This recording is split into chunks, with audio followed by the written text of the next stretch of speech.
Il nous a quittés il y a 30 ans et lui l'a si bien connu. Grégoire Collard est mon invité pour parler de Michel Berger. 30 ans que Michel Berger est parti au ciel, peut-être rejoindre ce paradis blanc, on va entendre sa voix. Mais c'est vrai que quand on dit le paradis blanc, tout le monde pense à une image de l'au-delà, peut-être de la mort. Mais lui, c'était autre chose, c'était la vie, c'était le paradis blanc des animaux. C'était surtout un besoin intense d'espace. Ouais. Lui, là, il voulait... il aimait le film Le Grand Bleu, ou enfin... des choses qui mettaient le monde en avant, la pureté du monde. Oui. Il était assez triste, d'ailleurs, que le monde, peu à peu, devienne moins accueillant et moins agréable et moins vivable. Là, je parle de la nature, bien sûr. Et il avait enregistré un album donc au Danemark. Et c'est là-bas qu'il a été frappé par, justement, cette sorte de paradis blanc, oui, où il voyait des baleines, mais oui, le chant des baleines dans le disque, c'est fait avec... Et cette chanson, aujourd'hui, évidemment, quand on l'entend, elle prend un autre sens, parce que Michel nous a quittés il y a 30 ans. Écoutez quelques instants la voix de Michel Berger. Recommencer là où le monde a commencé. Je m'en irai dormir dans le paradis blanc.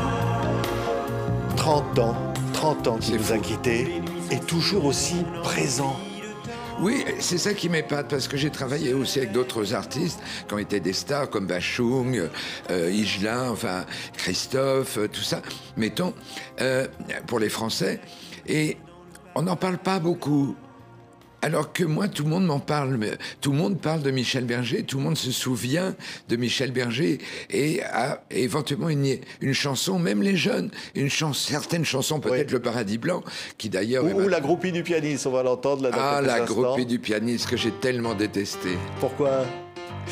Parce que Michel me dit, j'aimerais que tu viennes en studio pour écouter mon nouvel album. On va décider ensemble quel premier 45 tours on va sortir pour lancer l'album.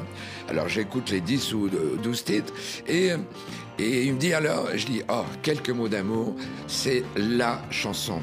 Celle qui va être un standard, qui va te suivre toute ta vie, c'est une merveille. Il fait, ah bon, tu crois?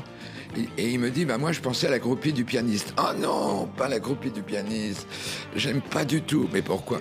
La Groupie du pianiste. Michel, tu te plains que ça ne marche pas encore très bien pour toi. T'as jamais vendu énormément de disques.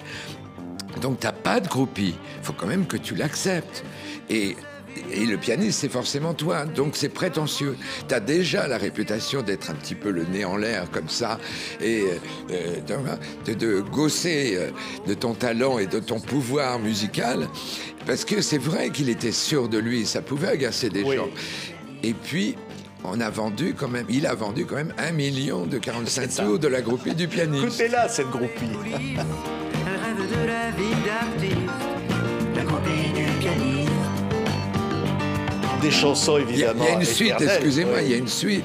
C'est qu'après, quand il a compris que c'était un tube gigantesque, il m'a appelé, il m'a dit « Grégoire, j'ai quelque chose à te dire. » Alors, je m'attendais au pire, évidemment. Il dit « Tu sais, pour mon prochain album, je ne te demanderai plus jamais ton avis pour sortir le premier single. » Il avait raison. Mais c'est qu'on va dire, c'est une carrière incroyable. Il écrit des tubes pour Françoise Hardy, il écrit pour Johnny, il fait Starmania avec Luc Plamondon, il vend avec France Gall des titres absolument extraordinaires. Oui. Il fait des albums formidables avec Véronique Sanson, et un jour, le drame. Et vous le racontez dans ce livre, à Saint-Tropez. Qu'est-ce qui s'est passé? Comment Michel Berger est mort? La veille, il parle de la mort à quelqu'un. Oui, absolument. Michel a toujours pensé, il était fasciné par la carrière courte de James Dean, qui était mort à 23 ans, quelque chose comme ça. Et il a d'ailleurs fait une comédie musicale sur James Dean, La légende de Jimmy. Et il me l'a toujours dit, moi, il pensait qu'il mourrait jeune. Mais il n'avait pas envie de mourir, ça c'est sûr. Et un jour, son père, qui était donc un ancien grand chirurgien, académicien, donc en tout cas, son père lui a envoyé... cette même année, 6 mois avant, enfin 1 an avant, une lettre cacheté en disant fais attention Michel parce que dans la famille il y a des problèmes de cœur, de danger et tout ça. Mais Michel, quand il reçoit à presque 44 ans lettre de son père qui lui dit il va faire froid mais il y a un cache-colle, évidemment c'est plus un bébé, donc il a remis la lettre dans l'enveloppe et il l'a mise dans un tiroir, lettre que France Gall a retrouvée après la mort de Michel. Et Michel voulait changer de vie, il voulait s'installer aux États-Unis, il voulait avoir une nouvelle vie. Il avait déjà pris un appartement avec quelqu'un, et on en parlera certainement d'une jeune femme, mais en tout cas, il voulait s'expatrier, il avait envie donc d'espace, l'espace américain, faire un film sur les Indiens d'Amérique, il voulait faire d'autres choses. Oui, mais la veille, il répond à une question, il dit « Mais je n'ai pas peur de ce qu'il y a après la mort ». C'est parce que il y a une voyante qui était sur la plage la veille à Saint-Tropez et que France Gall a consulté là sur le sable et qui lui a dit il va y avoir quelque chose, vous allez entrer dans l'éternité, il y a une question d'éternité là ces jours-ci. Et France Gall dit oh bon. Et elle va voir Michel, lui a dit c'est quoi cette éternité? C'est pas avec mes chansons, dit-elle, France Gall, que je vais entrer dans l'éternité. Et Michel a dit c'est peut-être qu'elle annonce autre chose. Oui, c'est vrai qu'il a pensé à la mort, mais il y pensait souvent quand même.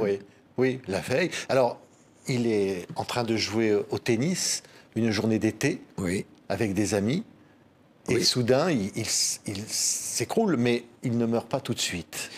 C'est assez étrange. Le co-auteur de mon livre, Alain Morel, c'est lui qui l'a raconté. Il était journaliste au Parisien et dans plein de magazines. Et il fait une interview. Il était devenu le journaliste préféré de France Gall et Michel Berger. Ils avaient toute confiance en lui. Et il fait une interview pour plusieurs médias de 14h à 18h. Dans la maison, dans le parc de Michel Berger et France Gall à Ramatuelle. Et Michel, à 18h, dit « Bon, maintenant, j'ai tennis avec mes amis, et donc on se quitte. » Et Alain Morel s'en va, prend sa voiture, retourne à Saint-Tropez. Et Michel fait son premier malaise, qui l'inquiète plus ou moins, mais il dit « Il s'assoit et il dit « Je suis fatigué. » Ah oui, il arrête. Il dit « Bon, j'arrête. » Et deuxième attaque, mais quelques minutes après, on appelle un médecin, une ambulance et tout ça. Et en fait, il meurt d'une troisième attaque. Il s'énerve presque. Il sent que ça va pas, il a peur de mourir. Ah non, il s'énerve pas, il a peur. Oui. Il a peur, il affaiblit. Il sent bien que c'est très grave au bout d'un moment. Et c'est fou parce que France Gall, les médecins lui ont dit ça a été aujourd'hui, mais c'était inéluctable. Ça aurait été dans une semaine, dans un mois, mais il avait trop de problèmes non décelés. Oui. Vous avez dit, il avait une deuxième vie. Oui. Et ça, France Gall n'a jamais accepté qu'on le dise. Il avait une femme dans sa vie qui s'appelait Béatrice Grimm, dont il avait aménagé chez elle. Et il avait l'intention d'aller vivre avec cette femme. Alors moi, il n'était plus avec France Gall. Yves Picot, dans son livre, sa propre biographie qui est formidable de Michel Berger, en parle parce que lui, il l'a connu. Moi, j'ai jamais rencontré, parce que ça, c'était très secret. Michel parlait rarement de ses écarts. Vous savez, dans une vie amoureuse... Oui. Là, c'est pas un écart, c'était quelque chose de très sérieux. C'était très sérieux. Ils voulaient vraiment divorcer, tous les deux, France Gall et Michel, tout en enregistrant l'album Double Jeu. Et justement, Michel jouait un double jeu, puisque... il avait quelqu'un d'autre, il avait pris un appartement aux États-Unis avec cette jeune femme. Il lui a produit un album qu'elle n'a pas voulu sortir après, et ça, je trouve ça plutôt pudique et réservé. Mais c'était une belle histoire. C'était une femme mannequin. Et même les parents, c'était une femme mannequin, mais même les parents de Michel étaient au courant. Oui. Et il est parti avec Béatrice Grimm et ses parents mais alors... en Égypte et tout ça. Donc c'était très curieux. Oui, mais lorsque Michel meurt, on vient d'en parler, et cette femme va rester derrière les barrières. Elle ne peut pas approcher. Elle n'a pas eu l'autorisation. Elle est là, mais elle est interdite d'accès par qui? France trouvait qu'il y avait trop de veuves qui pouvaient se manifester. D'abord, elle, la légitime. Véronique Sanson qui était d'autrefois Béatrice Grimm. Il disait même que Luc Plamondon était la 4e veuve. Oui, non, mais là, elle le vit très mal, Béatrice Grimm. Elle dit, j'ai toutes les affaires de Michel chez moi dans mes placards, et je ne peux même pas approcher pour me recueillir devant son corps. Elle a même essayé de joindre France pour lui demander ce qu'elle devait faire des affaires de Michel aux États-Unis. Et France n'a pas donné suite. Oui, mais alors qu'il n'était plus avec France Gall. Vous racontez qu'ils se disputaient. Ils n'étaient plus ensemble, même avant l'enregistrement de ce dernier album. France trouvait que Michel... elle sentait que Michel s'échappait et elle trouvait qu'il avait évidemment d'autres inspirations. Et ça... Au niveau de l'inspiration musicale et tout ça, c'était très difficile, leur album Double Jeu. C'est elle qui a tout dirigé.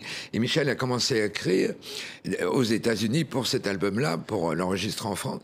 Et quand il est arrivé à Paris, France lui a dit « Mais tu n'as plus d'inspiration. Tu es devenu mauvais. » Ils se parlaient, c'est un couple. Ils pouvaient aussi se disputer, ça c'est clair. Mais enfin, c'était grave de dire à Michel qu'il avait plus d'inspiration. Donc, est-ce qu'elle était jalouse, pas jalouse? C'était un couple en fin de vie. Et... c'est assez déchirant, sauf qu'ils étaient ensemble à Saint-Tropez quand Michel est mort. Il y avait quand même un respect. Michel, il pouvait pas détester sa femme, la mère de leurs enfants, et qui avait été tellement sa muse. Et ils allaient faire une tournée mondiale ensemble, Michel et France, avec Double Jeu et d'autres chansons. Il y a des choses déchirantes dans la vie de Michel Berger, bien sûr. La maladie qui frappe dans sa famille proche dès son enfance. Et puis la mort ensuite, plus tard, après lui, de sa fille, dont d'ailleurs, vous révélez une querelle au sein même de la famille sur la question de faire que Pauline, qui meurt, puisse être enterrée auprès de son père comme elle l'avait souhaité alors qu'elle meurt à 19 ans, et qu'une partie de la famille refuse que le corps de Michel soit exhumé. Il y a des querelles familiales sordides. C'est une question de religion, parce que la famille Haas, la famille Hamburger, puisque c'était ça, était au départ, était d'origine juive, et pendant la guerre... le père Jean Hamburger avait souhaité qu'il devienne protestant, toute la famille, pour se protéger, bien sûr, du nazisme et des tortures qu'ils auraient pu subir. Il voulait protéger sa famille. Mais la famille était restée quand même profondément d'origine juive et mentalement aussi. Et justement, quand Michel est mort, la famille a souhaité que ça soit Raphaël, le fils de Michel et France, qui devienne le chef de famille, comme c'est toute la tradition dans les familles juives. Donc il y a un sacré mélange. Est-ce qu'on met le père, Michel, est-ce qu'on met Michel Berger dans le même tombe que son frère et que son père, ou est-ce qu'on le met dans une autre tombe? Voilà, c'était compliqué. Mais là, même Véronique Sanson s'en mêle. Oui, elle est revenue. Elle a pris parti pour la famille de Michel. Qui avait été son grand amour, mais qu'elle avait quitté pour Stephen Stills. Oui, et elle s'en mêle aussi. Tout le monde s'en mêle, mais elle est revenue en arrière. Après, Véronique, elle a dit, j'ai pas à me mêler de ça. Mais c'est incroyable que Véronique soit restée quand même quelque part liée. Ils ont eu un tel amour. Et elle a toujours compris qu'elle l'aimerait aussi, elle, quelque part, même si elle avait été mariée et eu un enfant, qu'elle serait toujours liée à Michel d'une façon ou d'une autre. Même si elle ne veut pas forcément parler, ne serait-ce que par respect.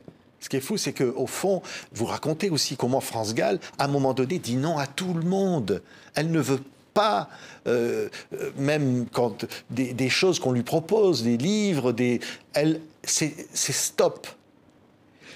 C'est un peu ça, parce que, de toute façon, les livres, je ne parle pas du mien, là, pour le coup, il y a beaucoup de gens qui ne l'ont pas connu, Michel Berger, ni France Gall, et tout ça, qui ont écrit des choses évidemment fausses. Moi, ce livre sur Michel, je l'ai fait avec l'accord de France. Elle m'a raconté des choses. J'en ai fait un sur elle aussi, où elle écrivait jeune fille, elle tenait un journal. Tout ça, elle était d'accord pour que ce soit dit. Ah, c'est d'accord, absolument. Alors ça, c'est voilà.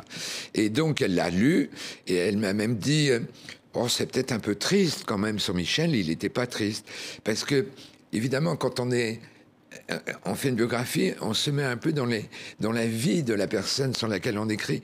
Et Michel a eu beaucoup de tristesse et de malheur dans sa vie, tout en sublimant tout ça dans des chansons. Oui. Mais donc j'ai un peu rectifié, j'ai mis parce qu'elle est très, très drôle, France. France était très drôle, mais Michel aussi, vraiment. Oui. Et quand on était tous les deux, il me faisait rire aux éclats, et il aimait bien mon humour aussi. Écoutez, je vais chanter pour ceux qui sont loin de chez eux quelques instants. Et cette petite fille qui joue, qui ne veut plus jamais sourire, et qui voit son père partout, qui s'est construit un empire. Non, on ne coupera rien. Vous avez fait signe de couper. On ne coupera rien, Grégoire. Si je fais des erreurs, est-ce qu'on coupe? Voilà. Je vous ai vu faire ça. Oui, est-ce qu'on coupe parce que les erreurs que je fais? Non. Parce que tout ce qui aujourd'hui est là, enfin peut être dit. Au fond, la vérité sur Michel, qui était aussi un angoissé, qui était aussi quelqu'un qui a vécu des passages à vide terribles. Pourtant, malgré le succès de Starmania, malgré tous les triomphes. C'était un angoissé. Et surtout en 1990, 2 ans avant sa mort, moi je travaillais toujours pour lui, il m'a dit, tu sais, je deviens un vieux chanteur et toi tu deviens un vieil attaché de presse. J'avais 2 ans de moins que lui, donc j'ai dû consulter un psy quand même. Est-ce qu'on est vieux à 38 ans? Et donc j'ai compris, on m'a expliqué qu'il en avait assez de cette façon de vivre, de cette façon de travailler, et d'exploiter son don pour la musique. Il voulait vraiment faire d'autres choses, et donc des musiques de films, des spectacles. Il voulait vraiment arrêter ce qu'il appelait à ce moment-là des chansonnettes. Oui. Il était au bout de son aspiration, de sa volonté d'écrire des petites chansons. Mais il se retrouve, vous racontez, dans ce milieu dont le papa Hamburger, grand professeur, il n'est pas fait prédestiné à ce métier. On le voit sur la photo mythique de Salut les copains avec les vedettes, les Johnny de l'époque, etc. Il se sent pas vraiment à sa place dans ce monde-là. Il est en cravate, c'est un jeune homme qui peut paraître, comme vous l'avez dit d'ailleurs, d'une certaine manière, peut-être hautain, mais en réalité timide. Dans sa famille, il y avait son père qui était grand chirurgien, mais sa mère était pianiste de concert, concertiste et professeur de piano. Donc elle a voulu apprendre à Michel, il y avait 2 ou 3 pianos chez elle, et elle a voulu apprendre à Michel le piano. Et ça lui plaisait pas du tout, mais que sa mère lui tape éventuellement sur les doigts pour bien jouer. Et donc, mais lui, il avait ça dans le sang venant de sa mère, et donc sa mère l'a aidé, l'a poussé quand même, et l'a accepté, alors que son père, évidemment, n'y croyait pas, professeur Hamburger. Mais Michel, après, entrait dans le métier, mais il venait d'une famille très bourgeoise. Donc, il était en blazer bleu marine, en cravate, et en pantalon en flanelle grise, et des beaux mocassins. Donc, il était chic et choc. Et quand il est arrivé dans le métier, où il y avait déjà des yéyés, comme on disait alors, qui étaient habillés vraiment complètement différemment, et qui chantaient des chansons américaines adaptées en français, lui, il voulait faire de la belle musique. Il avait envie... Fils d'une concertiste, il avait envie, pas faire des concerts de la musique classique, mais faire des choses intéressantes. Et il était passionné par le jazz, par exemple, aussi. Oui. Par Ella Fitzgerald et puis d'autres. Mais ce qu'elle n'empêche pas, d'ailleurs, à ses débuts, alors d'écrire une chanson pour Dany, Papa vient d'épouser la bonne. Oui, c'est vrai, un succès. Ou d'écrire les arrangements d'Adieu joli Candy de Jean-François Michael, qui est un tube. Ou de faire un disque avec Jérémy Fett. Oui. Qui s'appelle Jesus. Ben, il travaillait dans une maison de disques en tant que découvreur de talent et tout ça. Et c'est comme ça qu'il a découvert Véronique Sanson. Mais en tout cas, et qu'il l'a fait engager par une maison de disques. Mais en tout cas, oui, il fallait faire des choses. Et puis, il faisait des musiques de pub, même à 18 ans, pour Orangina, on peut le dire, j'espère. Secouez-moi, secouez-moi. Ça lui a payé une voiture de sport, quand même. Donc, c'est tentant pour un gamin de 18 ans d'avoir soudain plein d'argent. Sauf que sa mère venait tous les jours dans la maison de disques où il travaillait pour lui apporter son goûter. C'est quand même étrange. Oui. Puis alors après, il a commencé à être dans le métier, toujours avec sa cravate et voilà. Et Et sa première chanson qui a eu du succès, c'était genre j'en ai assez d'été à la camomille.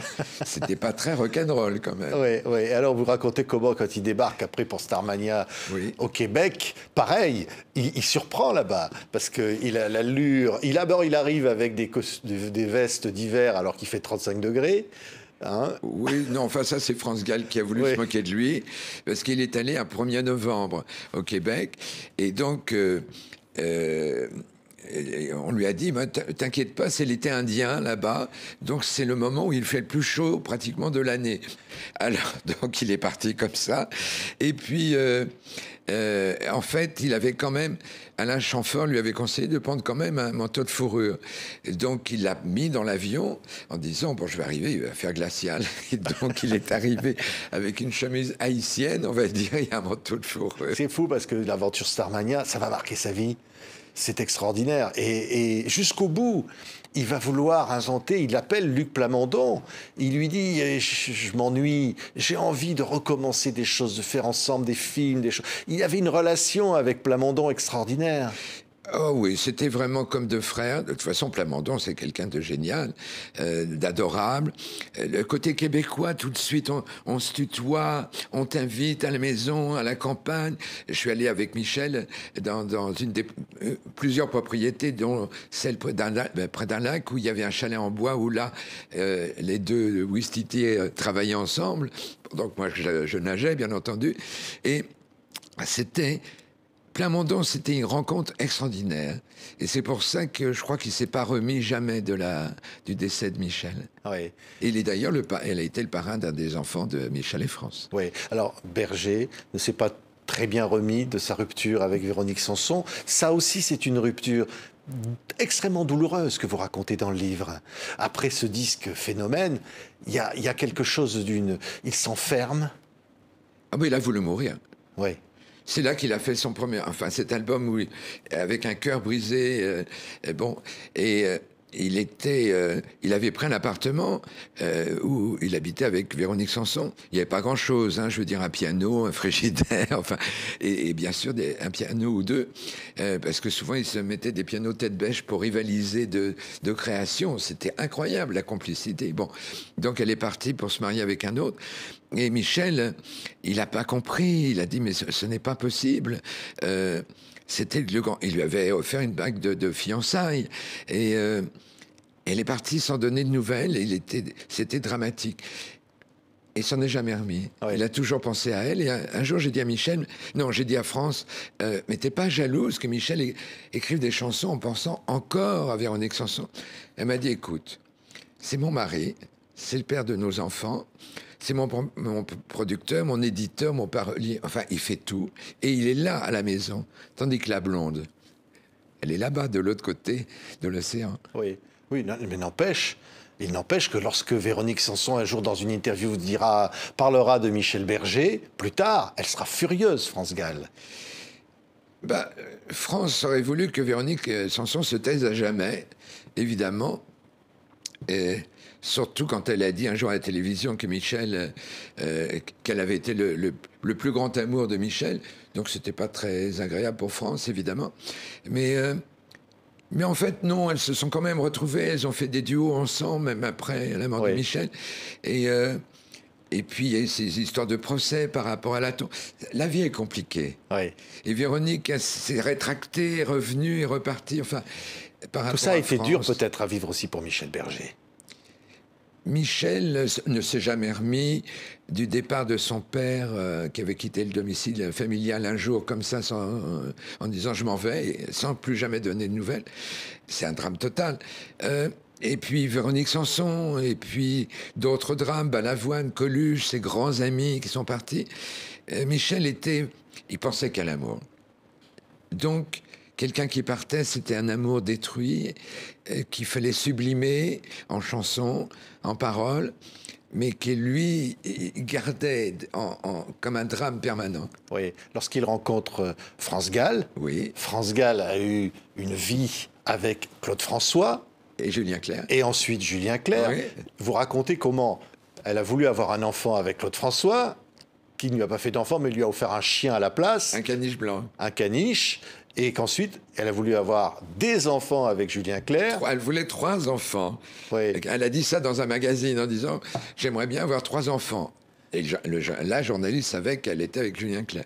Donc Julien Clerc lui a rien dit, il lui a offert 3 chiens. Terrible. Bis repetita. Oui. Et évidemment, Michel va lui offrir des enfants, vont faire des enfants ensemble. Oui, elle lui a pas offert. Oui. Elle pensait qu'elle pourrait pas.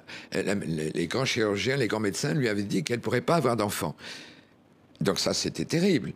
Et puis, elle en a eu. Mais le drame encore frappe sa fille. Sa fille, dès la naissance, la vérité, c'est qu'on dit toujours qu'ils ont appris ça quand Pauline avait 10 ans. Non, ils l'ont su dès le départ, parce qu'évidemment, un enfant qui a du mal à respirer, et tout ça, on le sait, la mucoviscidose, c'est terrible. Mais France a tenu le coup, et c'est pour ça qu'elle a arrêté de chanter en 1989 pour s'occuper de Pauline, dont l'état s'aggravait avec les années. Parce que il avait été dit qu'elle disparaîtrait vers 19-20 ans. Elle est morte à 19 ans. Et elle était magnifique, elle était adorable, elle était douée. Enfin, elle, j'ai bien connu. Mais elle se plaignait pas, la petite. Il fallait s'en occuper pratiquement toute la journée, quand même. Oui, triste de penser qu'aujourd'hui, ils sont tous réunis au cimetière avec France Gall, qui avait fait une tombe en verre, avec quelque chose... Oui. Oui, elle est curieuse, la tombe. On dirait une douche presque, avec des portes vitrées comme ça. Mais elle est magnifique. Et il y a Pauline, Michel et France. Mais enfin, il reste Raphaël quand même. Oui, bien sûr. Raphaël Engurger. Oui, et les chansons. Et il reste ça, l'œuvre. Qui est fou, parce qu'on va entendre encore quelques mots d'amour, mais immortel. Ma chanson. Il disait beaucoup de choses dans ses chansons. Beaucoup de choses personnelles. Oui, plus qu'on ne croit. Oui. Il suffit, vous le dites dans le livre, vous sortez des phrases comme ça. Oui. Et on comprend ce qu'il Si Maman Si. Il écrit une chanson pour sa fille. Ouais. Il écrit des choses très personnelles. Si Maman Si m'a beaucoup choqué dans le texte. Parce que il a quand même écrit, c'est lui qui l'a écrit. C'est France qui l'a chanté. Et il dit, je me couche, le soir je me couche, sans regret ni sentiment. Sans sentiment, il se couche auprès de qui? Auprès de France Gall. Alors c'est elle qui l'a chanté, mais du coup, bon. Mais ça m'a choqué. Je dis, mais comment il peut écrire ça? Ça veut dire qu'éventuellement il se couche dans le lit nuptial en pensant à d'autres. Ouais. Et ça, c'est la vie d'un homme aussi. On peut penser à ses amours de 18 ans, bien sûr. Ouais. Enfin, l'écrire... Mais il cachait des fêlures en lui. Il cachait ses fêlures dans le silence. C'était surtout... Non, moi, il me parlait beaucoup, vraiment. Puis il me faisait parler aussi. Il s'intéressait aux autres énormément. Et... ces fêlures, c'était surtout des fêlures d'amour et de gens qui étaient partis. Oui, et d'enfance aussi, des fêlures d'enfance. Non, pas spécialement. Vous pensez à quoi? Je pense à sa famille, je pense à cet amour, le père, le milieu dans lequel il a grandi, l'origine juive de ses parents. Oui, non, écoute, c'était une famille quand même, avant le départ du père, bien sûr, qui avait perdu le sens de la famille à la suite d'une opération sur lui-même, qu'il avait dirigée sur lui-même. Il a perdu le sens de la famille. Ça, Michel en a souffert. Mais son frère était donc malade, lui aussi. Mais enfin, non, il a eu une certaine belle enfance quand même. Parce que très protégé par sa mère, par sa sœur, et Franca, et puis la musique à la maison, la musique partout.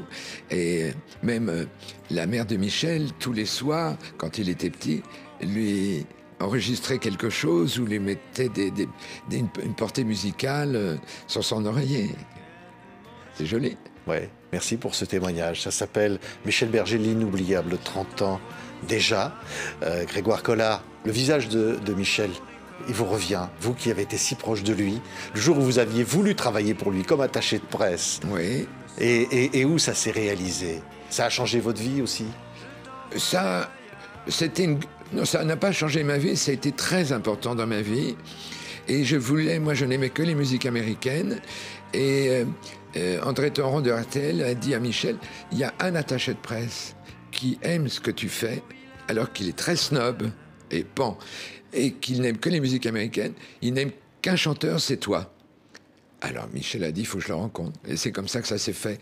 Et j'ai refusé de l'écouter chez moi, parce que En général, quand on vous propose un livre, vous l'écoutez chez vous pour dire j'aime, je n'aime pas. Là, Michel m'a dit, j'aimerais que vous écoutiez, il me vous voyait le premier jour, j'aimerais que vous écoutiez mon album. Et tout ça. J'ai dit, non, c'est d'accord. J'avais déjà entendu à la radio 1 ou 2 titres de lui pour me comprendre. Et j'ai dit, non, c'est d'accord. Ouais. Qu'est-ce qui vous a séduit en lui?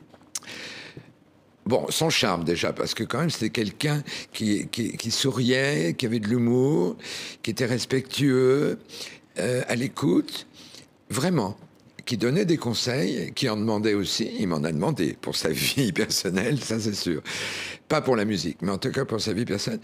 Donc, c'était un charmeur quand même. Il en jouait beaucoup de son charme. Il se trouvait pas beau, parce qu'il pensait qu'un homme ne pouvait pas être beau. Jamais il a trouvé un homme beau. Il l'a jamais dit. Un homme ne pouvait pas être beau. C'est pour ça qu'il s'habillait parfois très mal et qu'il se coiffait mal. Parce que, pourquoi? Mais par contre, il s'intéressait vraiment aux autres. Et moi, je le regrette beaucoup. Je ne me remets pas de son absence. Il a amené ses secrets avec lui? Pas tous. Mais je n'ai pas tout dit non plus. Oui, il y en a que vous garderez toujours pour vous, certains oui. secrets. J'ai pas voulu faire un livre de ragot.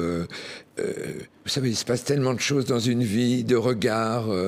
Oui, voilà, il regardait beaucoup les blondes sur les plateaux de télévision et partout. Et il m'a demandé quelquefois d'aller à la guerre pour lui, au combat, et de demander le téléphone d'une certaine comédienne, et forcément une artiste, hein, une comédienne ou une chanteuse. Et moi, je lui disais, mais enfin, je peux pas faire ça vis-à-vis de France. Écoute, Grégoire, je dis non. Et ça, je refusais de le faire. Oui. Et France veillait au grain. Elle allait voir la comédienne et elle disait, tu sais, tu veux voir des photos de mes enfants, tu veux une recette de ma fameuse tarte au poireau. Et Michel me disait, elle est trop forte, je suis grillé. Mais il y a quelques femmes qui gardent un secret en elles, d'une part de Michel Berger, secrètement, parce qu'elles l'ont connu et elles ne le disent pas. Oui. Oui. Ben, je ne dis rien. Oui. Oui. Mais ça, non. Merci. Grégoire Collard et Alain Morel écrivent Michel Berger, l'inoubliable. 30 ans déjà chez Flammarion. C'est un livre absolument formidable. Merci. Merci beaucoup, Grégoire. Et on se quitte avec Michel. Bien sûr. Je t'envoie mes images, je t'envoie mon décor, je t'envoie mes sourires les jours où je me sens